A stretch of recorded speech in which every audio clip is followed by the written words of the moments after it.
Père, que ton esprit soit avec nous en ce dimanche où nous célébrons une fois encore ta victoire sur les ténèbres et la mort. Qu'il soit avec nous pour que nous comprenions la parole que nous allons entendre aujourd'hui et qu'elle puisse nous entraîner vers le chemin de la paix. Qu'il soit avec nous lorsque nous partagerons le pain et le vin, comme ton Fils l'a fait avec ses disciples lors de sa dernière Pâque. Qu'il soit avec nous pour que cette parole que nous allons entendre et que nous allons partager nous aide à changer.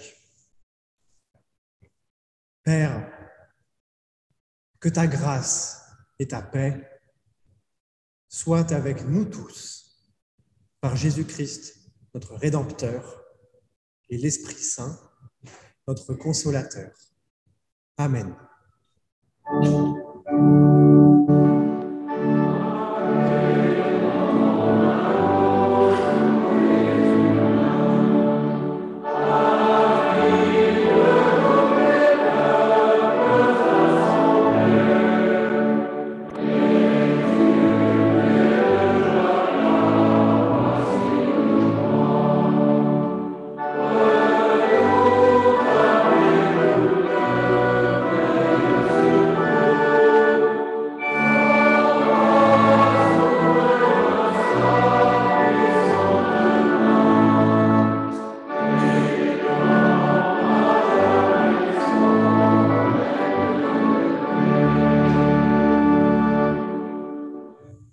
Nous te louons avec les paroles du psaume 23, psaume de David. Le Seigneur est mon berger, je ne manquerai de rien. Il me fait coucher dans de verts pâturages, il me dirige vers des eaux paisibles. Il restaure ma vie, il me conduit sur les sentiers de la justice à cause de son nom. Même si je marche dans la vallée de l'ombre de mort, je ne crains aucun mal, car tu es avec moi. Ta houlette et ton bâton, voilà mon réconfort. Tu dresses devant moi une table en face de mes adversaires. Tu enduis ma tête d'huile, ma coupe déborde. Oui, le bonheur et la fidélité m'accompagneront tous les jours de ma vie, et je reviendrai à la maison du Seigneur pour la longueur des jours.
Assurés de l'amour de Dieu en Jésus-Christ, reconnaissons notre péché.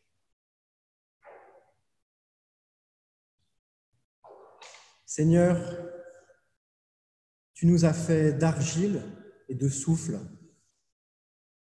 Tu nous as fait chair, humain, dans ta création. Nous disposons de nos corps avec joie et profitons de tous les biens que tu nous accordes. Et bien souvent, nous ne savons pas nous arrêter. Pardonne-nous notre faim, Seigneur, notre faim de possessions toujours plus nombreuses, car nous sommes facilement appâtés par ce qui brille, ce qui conforte, ce qui remplit le vide et fait taire nos questionnements plus profonds. Pardonne-nous quand nous nous détournons de toi et que nous suivons les faux dieux que sont l'argent, le pouvoir, la technique. Toi, Seigneur, tu es dans le secret de notre cœur et tu sais lorsque nous ne devenons qu'une bouche insatiable de biens terrestres et matériels en délaissant ta parole et ton enseignement qui sont le seul véritable chemin pour nos vies. Alors viens à nos côtés et soutiens-nous, Seigneur, nous qui nous reconnaissons si faibles dans notre volonté, bien que désireux de te connaître toujours mieux. Amen. Écoutons le pardon qui nous est accordé tel qu'il est écrit dans le livre d'Ésaïe. Ne crains rien, car je t'ai racheté. Je t'ai appelé par ton nom, tu es à moi. Car je suis l'Éternel, ton Dieu, ton Sauveur. Parce que tu as du prix à mes yeux et que je t'aime, ne crains rien, car je suis avec toi.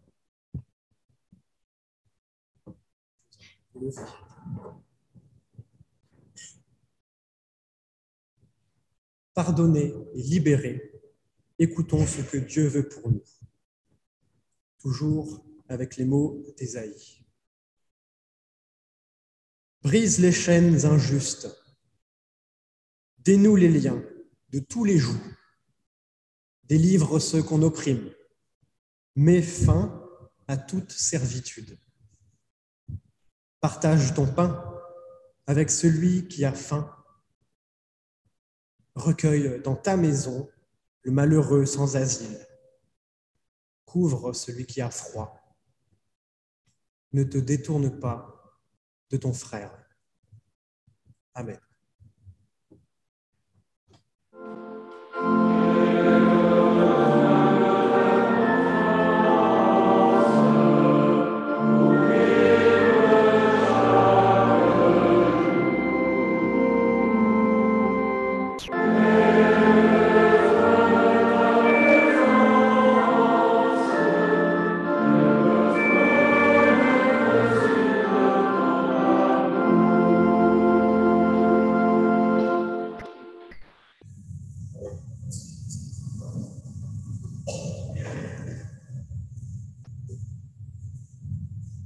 Nous prions avant de lire les Écritures.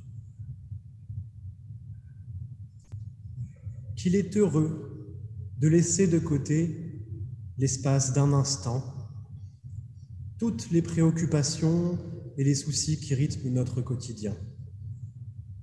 De prendre le temps d'être simplement présent. Qu'il est heureux de laisser jaillir ta parole, comme l'eau qui ruisselle du torrent, d'offrir des mots qui s'écoulent de l'intérieur de soi. Qu'il est heureux de savoir que l'on est écouté et accueilli en vérité. Qu'il est heureux de prendre le temps de la parole et de prendre le temps de l'écoute. Amen.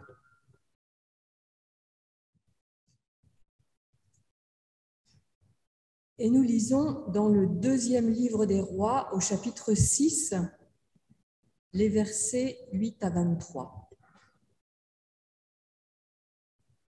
Le roi d'Aram était en guerre contre Israël.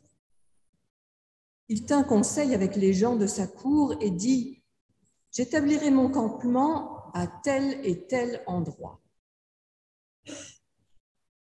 Mais l'homme de Dieu fit dire au roi d'Israël : garde-toi de passer par ce lieu.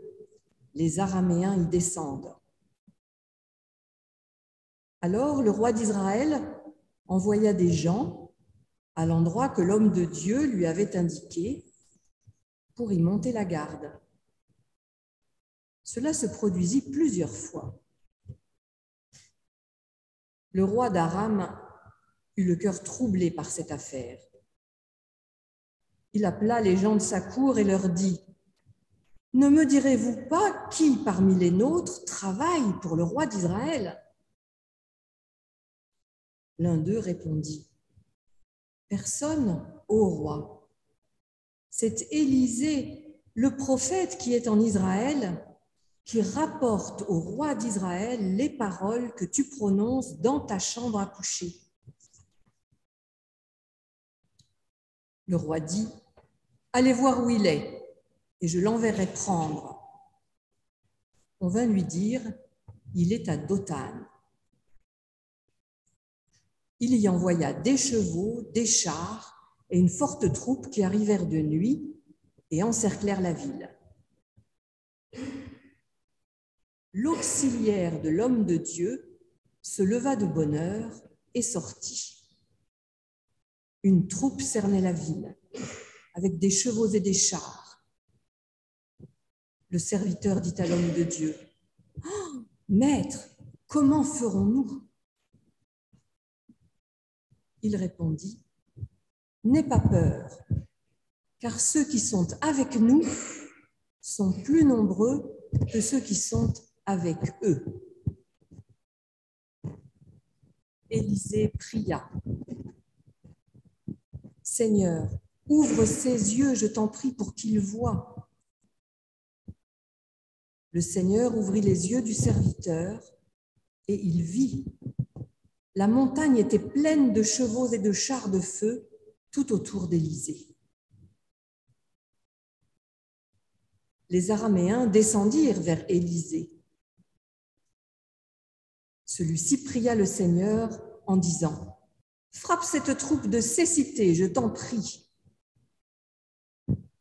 Il les frappa de cécité selon la parole d'Élisée. Élisée leur dit : « Ce n'est pas ce chemin-ci, ce n'est pas cette ville-ci. Suivez-moi, je vous conduirai à l'homme que vous cherchez. » Il les conduisit à Samarie. Lorsqu'ils furent entrés dans Samarie, Élisée dit : « Seigneur, ouvre les yeux de ces gens pour qu'ils voient. » Le Seigneur ouvrit leurs yeux et ils virent qu'ils étaient dans Samarie. Le roi d'Israël, en les voyant, dit à Élisée : « Dois-je les abattre ? Dois-je les abattre, Père ? » Il lui répondit : « Tu ne les abattras pas. As-tu ceux que tu emmènes captifs avec ton épée et ton arc ? Mets devant eux du pain et de l'eau, afin qu'ils mangent et boivent. Qu'ils s'en aillent ensuite chez leur Seigneur. » Le roi d'Israël leur fit servir un grand repas, et ils mangèrent et burent. Puis il les laissa partir, et ils s'en allèrent vers leur Seigneur. Les troupes araméennes ne revinrent plus dans le pays d'Israël.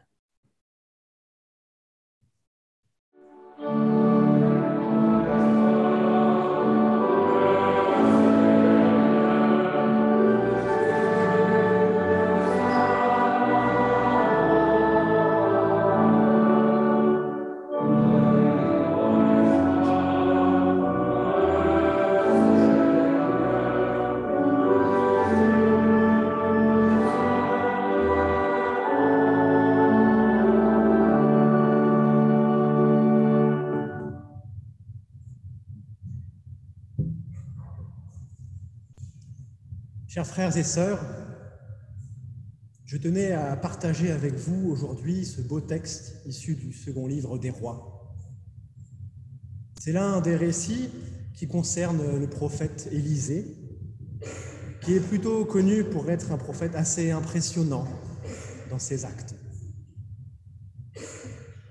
Mon choix s'est porté sur ce texte parce que je crois qu'il a vraiment beaucoup de choses à nous dire ces temps-ci.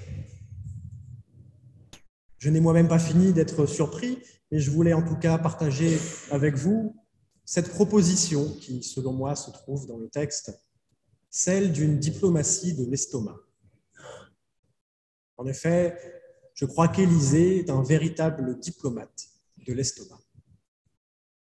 Alors pour éclaircir ce que j'entends par là, je commence par la partie diplomatie. Qu'est-ce que ce récit a à voir avec la diplomatie? Eh bien, la diplomatie, c'est la partie de la politique qui concerne les relations entre dirigeants, entre les États. En l'occurrence, le cœur de l'extrait que nous avons entendu est bien la relation entre Aram et Israël. Les deux rois sont des personnages d'ailleurs bien présents, chacun défendant ses intérêts, les intérêts de son peuple, et prenant soin de consulter ses sujets et ses conseillers. Cette relation entre Aram et Israël, si on devait la représenter par une courbe, serait convexe, en forme de U. Elle se détériore très vite par l'envie de conquête territoriale et une escalade militaire. Et puis, grâce à Élisée, diplomate très compétent, épaulé par Dieu, tout s'arrange.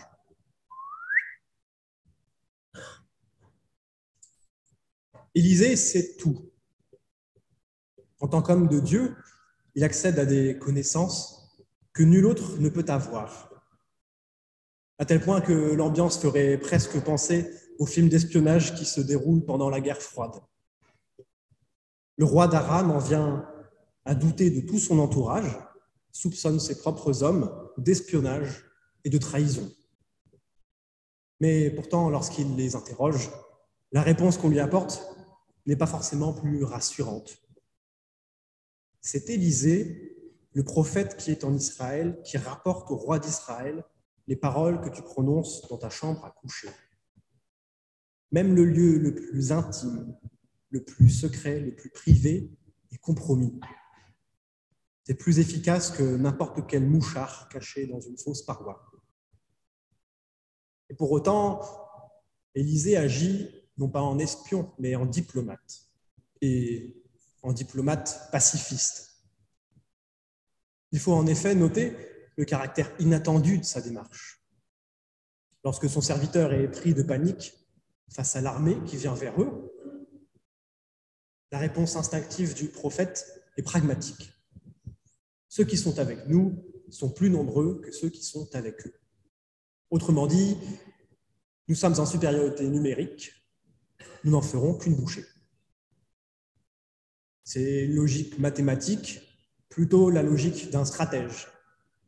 Un stratège qui sait qu'il aura l'ascendant sur son adversaire, même s'il faut qu'une poignée d'hommes y laisse sa vie dans la bataille.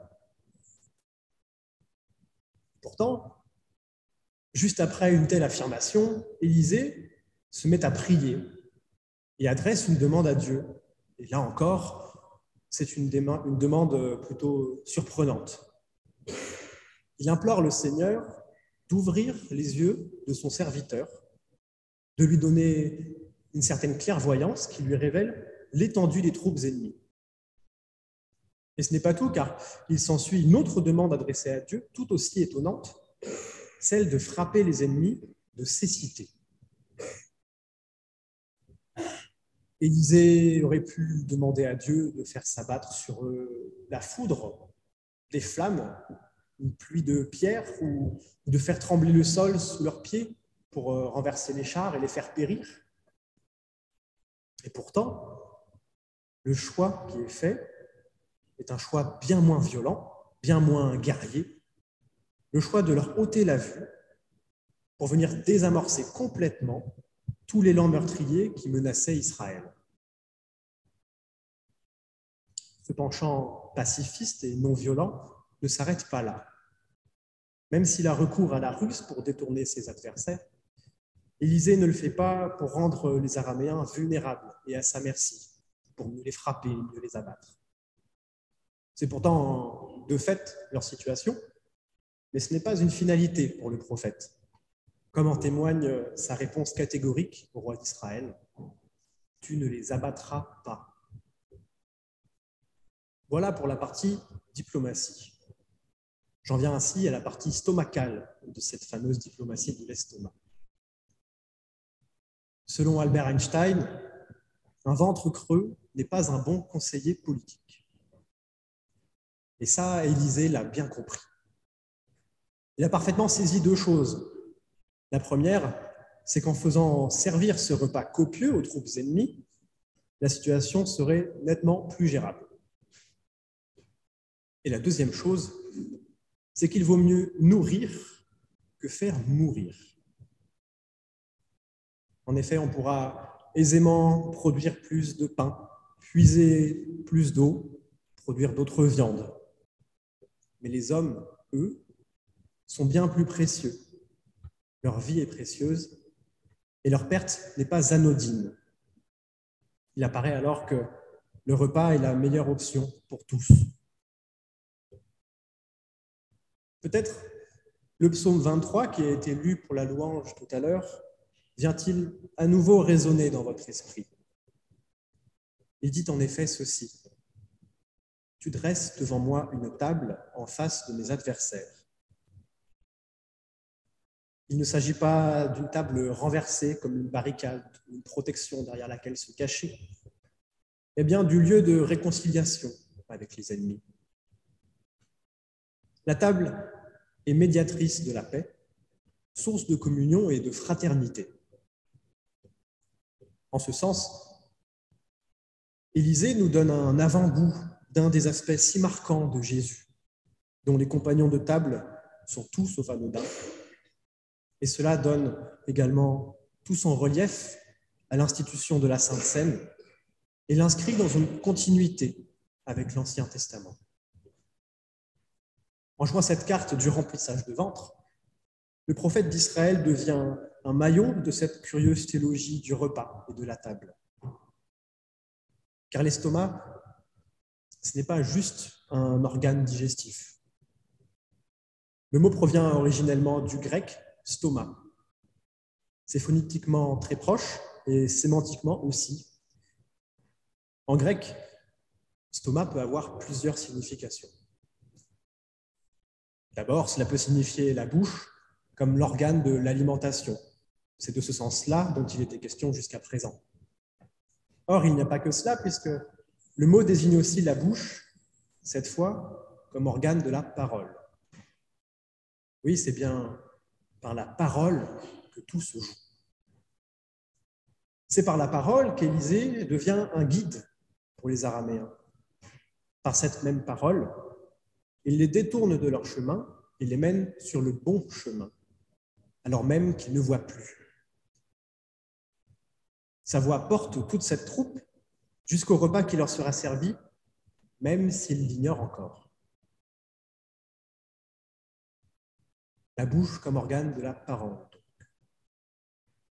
Mais enfin, le mot stoma peut désigner le front, la première ligne d'une armée. Et là, tout prend un sens nouveau, un sens sublime. Cet ensemble de troupes presque apocalyptiques qui recouvrent la montagne semble s'abattre sur Israël, comme une grande bouche affamée, insatiable. Une bouche inarrêtable et prête à engloutir tout ce qui se trouve sur son passage. Une gueule ouverte et menaçante qui réclame son dû. Face à cela, Élisée est celui qui va nourrir chacun des hommes qui constituent cette énorme bouche. Il prend la tête de cette foule et la guide jusqu'à celui qui est en mesure de rassasier tous les Araméens. Il est en effet écrit qu'il s'agit d'un grand repas. L'issue d'un tel festin est que tous s'en retournent chez eux, repus, et satisfait. Ce n'est pas seulement la nourriture et la boisson qui ont été digérées. L'hostilité et l'agressivité se sont, elles aussi, dissoutes dans les sucs gastriques des uns et des autres. Pourtant, les ordres des Araméens étaient probablement très clairs. On peut d'ailleurs se demander ce que les responsables des troupes araméennes ont bien pu dire à leur roi en rentrant les mains vides, sans une égratignure, ni même une partie de leur lame émoussée. En fait, on voyait, puis on ne voyait plus rien, puis on a revu, on n'a rien compris, hein. Mais les gars d'en face étaient hyper sympas. Et alors là, je peux vous dire, on a bien mangé. On ne sait pas ce qu'ils ont rapporté plus haut.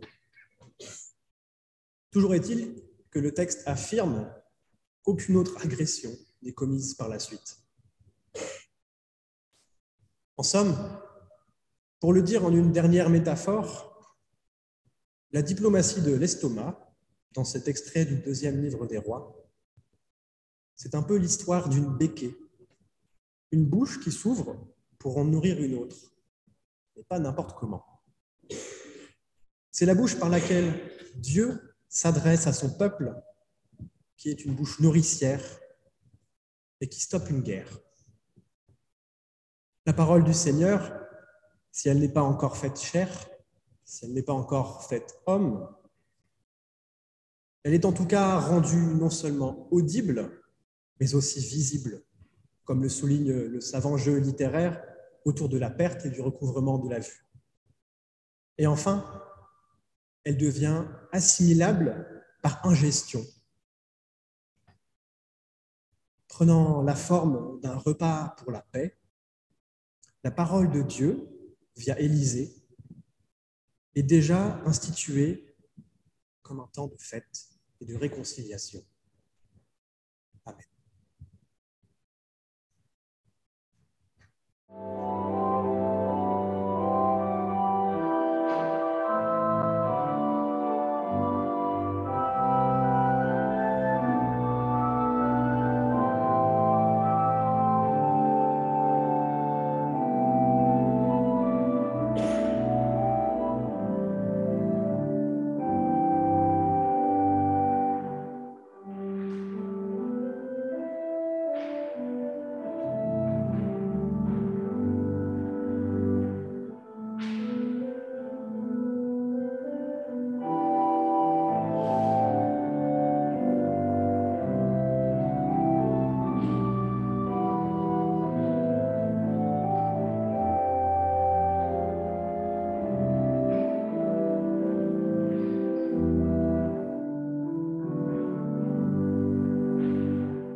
Je vous invite à vous lever.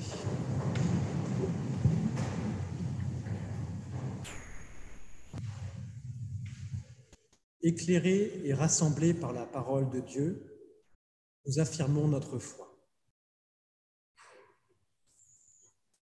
Nous croyons en Jésus-Christ, le Fils unique de Dieu, qui s'est fait homme pour que nous ayons pardon, joie et salut.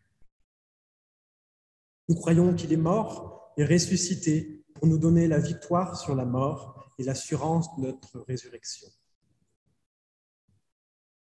Nous croyons qu'il viendra dans la puissance et la gloire, comme il est venu dans la faiblesse et l'humilité. Par lui, nous croyons en Dieu notre Père, qui nous prend pour ses enfants et nous aime comme il aime Jésus-Christ. Nous croyons en l'Esprit Saint, qui agit en notre esprit et nous atteste que nous sommes enfants de Dieu, qui guide l'Église par sa parole et nous révèle la gloire de Jésus-Christ. Nous croyons l'Église universelle, visible et invisible, pécheresse et pardonnée. Nous croyons que nous sommes tous liés à Jésus-Christ. Nous croyons que le royaume de Dieu est notre commune espérance. Amen. Nous pouvons chanter le cantique 46, 10. Ouvre mes yeux, Seigneur.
Eh bien, c'est le temps de l'offrande.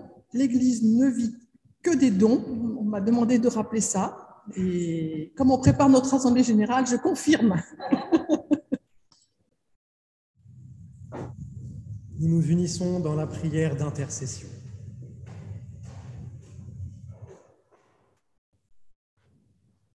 Père, ta parole nous redit toujours ta grandeur et ton amour pour nous. Permets-nous de vivre cet amour selon ta volonté, c'est-à-dire en le faisant se propager et rayonner sur les autres. C'est pourquoi nous te demandons, Père, de nous ouvrir les yeux pour que nous ne soyons pas tournés vers nous-mêmes et égoïstement satisfaits de ta grâce, mais que nous regardions vers notre prochain. Nous nous tenons silencieux quelques instants pour que tu nous rendes attentifs à la détresse du monde.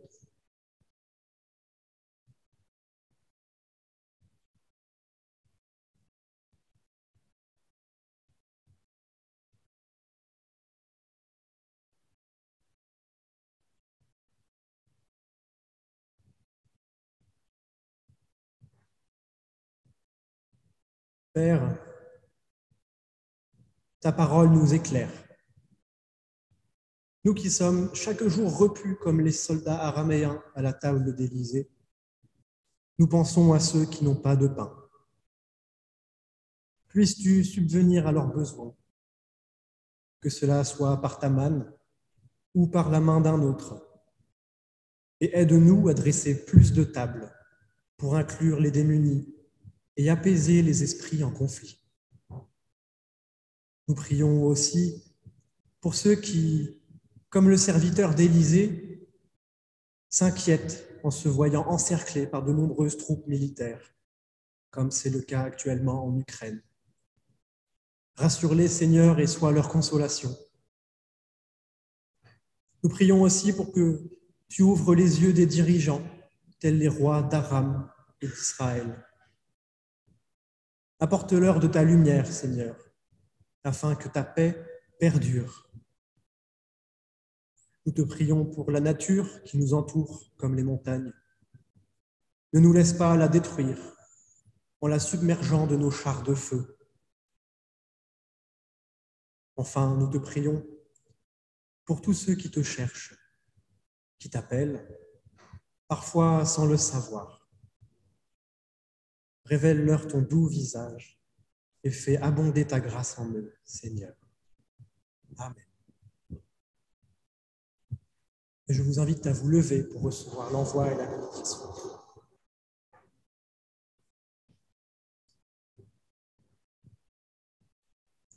Béni soit Dieu. Il nous a offert sa parole. Nous partons avec l'assurance qu'il nous guide lorsque nous sommes aveuglés à cause de notre ressentiment, de notre suspicion ou de nos hésitations. En confiance, nous pouvons continuer à vivre dans la recherche du Christ, en croyant que sa voix nous parviendra, comme celle d'Élysée, en disant « Ce n'est pas ce chemin-ci, ce n'est pas cette ville-ci. Suivez-moi, je vous conduirai à l'homme que vous cherchez. » Recevons la bénédiction de la part de Dieu. Allez en paix. Puisse Dieu vous surprendre en chemin. Christ être votre compagnon de route et le Saint-Esprit rendre légère votre démarche. Amen. Nous allons chanter le dernier spontané, après quoi je vous invite à rester assis pour écouter le morceau de l'orgue avant de sortir.